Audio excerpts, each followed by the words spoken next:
Maybe you will hear the corn fairies going plasticity, plasticity, sissy, softer than an eye wink, softer than a Nebraska baby's thumb.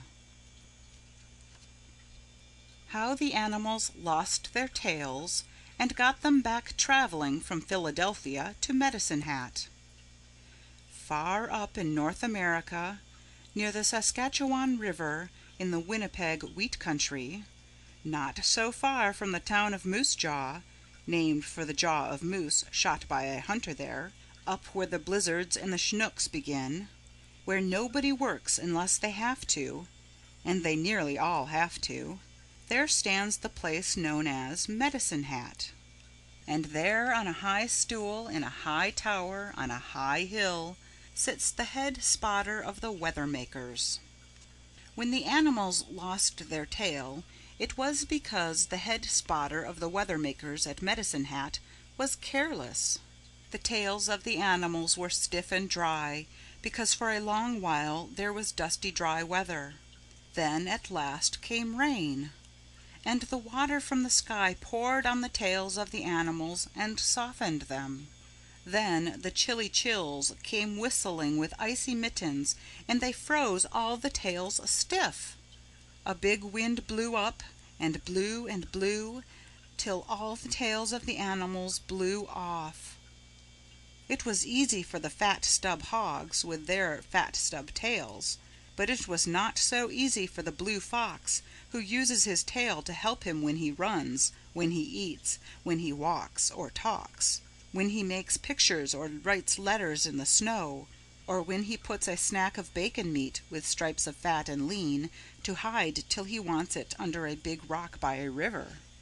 It was easy enough for the rabbit who has long ears and no tail at all, except a white thumb of cotton, but it was hard for the yellow flongboo, who at night lights up his house in a hollow tree with his fire yellow torch of a tail. It is hard for the yellow flongboo to lose his tail because it lights up his way when he sneaks at night on the prairie, sneaking up on the flangwares, the hippers and hangjasts, so good to eat. The animals picked a committee of representatives to represent them in a parleyhoo to see what steps could be taken by talking to do something. There were 66 representatives on the committee, and they decided to call it the Committee of 66.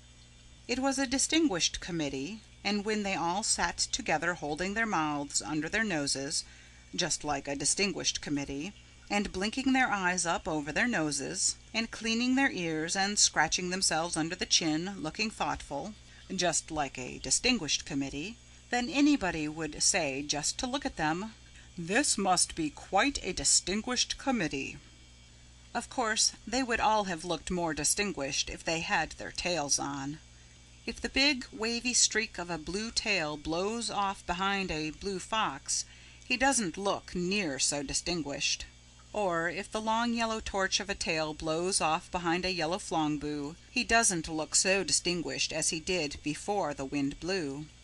So the Committee of 66 had a meeting and a parleyhoo to decide what steps could be taken by talking to do something. For chairman they picked an old flongboo who was an umpire and used to umpire many mix-ups.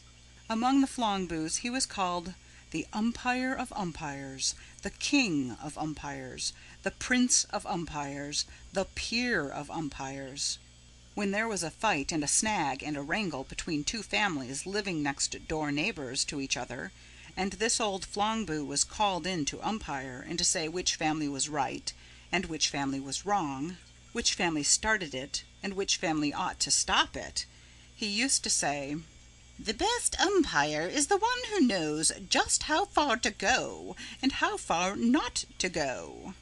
He was from Massachusetts, born near Chappaquiddick, this old flongboo, and he lived there in a horse chestnut tree 6 feet thick halfway between South Hadley and Northampton.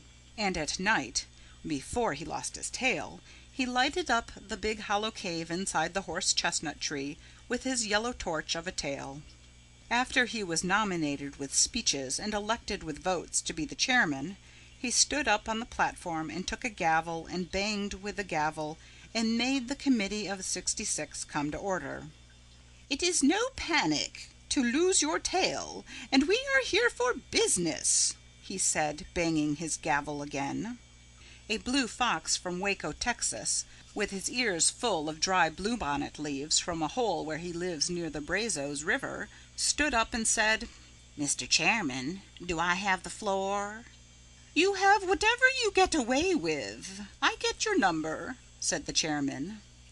"I make a motion," said the blue fox from Waco, "and I move you, sir, that this committee get on a train at Philadelphia and ride on the train till it stops, and then take another train and take more trains and keep on riding till we get to Medicine Hat, near the Saskatchewan River in the Winnipeg wheat country, where the head spotter of the weather watchers sits on a high stool in a high tower on a high hill, spotting the weather.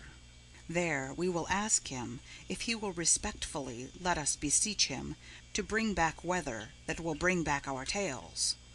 It was the weather took away our tails. It is the weather can bring back our tails." "All in favor of the motion," said the chairman, "will clean their right ears with their right paws." And all the blue foxes and all the yellow flongboos began cleaning their right ears with their right paws. "All who are against the motion will clean their left ears with their left paws," said the chairman. And all the blue foxes and all the yellow flongboos began cleaning their left ears with their left paws. "The motion is carried both ways. It is a razzmatazz," said the chairman. "Once again, all in favor of the motion will stand up on the toes of their hind legs and stick their noses straight up in the air." And all the blue foxes and all the yellow flongboos stood up on the toes of their hind legs and stuck their noses straight up in the air. "And now," said the chairman, "all who are against the motion will stand on the top and the apex of their heads, sticking their hind legs straight up in the air, and make a noise like a woof woof." And then not one of the blue foxes and not one of the yellow flongboos stood on the top and the apex of his head, nor stuck his hind legs up in the air, nor made a noise like a woof woof. "The motion is carried, and this is no picnic," said the chairman.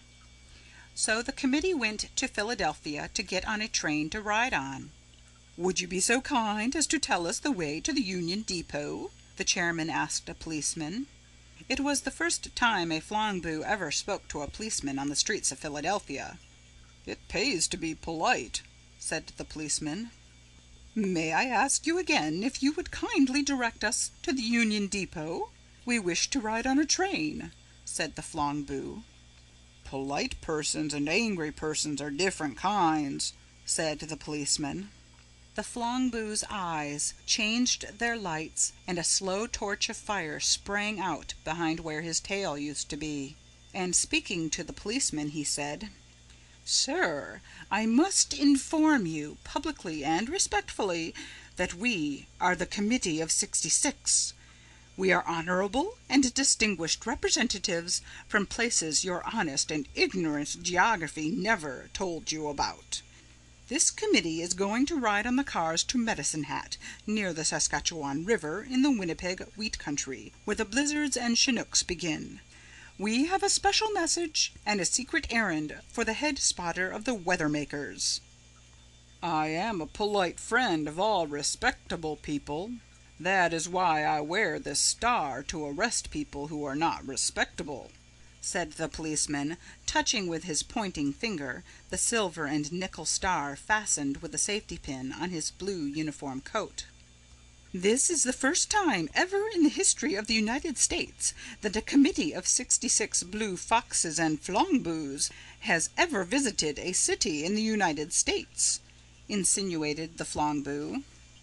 "I beg to be mistaken," finished the policeman. "The Union Depot is under that clock," and he pointed to a clock near by. "I thank you for myself. I thank you for the Committee of 66. I thank you for the sake of all the animals in the United States who have lost their tails," finished the chairman. Over to the Philadelphia Union Depot they went, all 66, half blue foxes, half flongboos. As they pattered pitty